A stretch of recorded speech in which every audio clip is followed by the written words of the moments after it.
right. So the M96 ran for over an hour on that tank of fuel. It started twice by hand really nicely and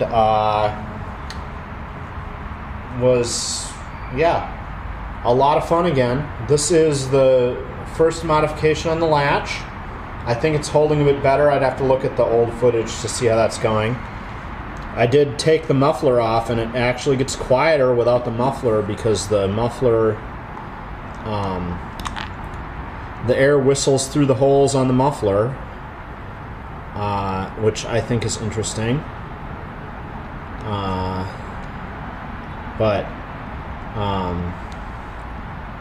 it is late in the afternoon on a Thursday, and I need to go get some other stuff done. So it's a pretty good run. Really enjoying the M96. I think it might really be my favorite engine now, as far as the stock, built from stock ones go. The HM1 still is my favorite looking engine.